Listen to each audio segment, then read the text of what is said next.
সরকার বা আদালত নিষিদ্ধ না করলে নির্বাচনে অংশ নিতে বাধা নেই আওয়ামী লীগের, বললেন প্রধান নির্বাচন কমিশনার। রমজানে দ্রব্যমূল্য স্বাভাবিক রাখতে কর্মকর্তাদের প্রধান উপদেষ্টার নির্দেশ।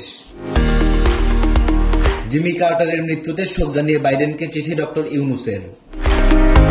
মার্কিন প্রেসিডেন্ট জিমি কার্টারের মৃত্যুতে তারেক রহমানের সমবেদনা। 7 কলেজকে বিশ্ববিদ্যালয় সমকক্ষ করতে বিশেষজ্ঞ কমিটি গঠন করেছে শিক্ষা মন্ত্রণালয়। দেশের স্বার্থে মিয়ানমার সরকার আরাকান আর্মির সঙ্গে সম্পর্ক রাখছে বাংলাদেশ, বললেন স্বরাষ্ট্র উপদেষ্টা। বাড়ি বাড়ি গিয়ে ভোটার তালিকা হালনাগাদ শুরু 20 জানুয়ারি।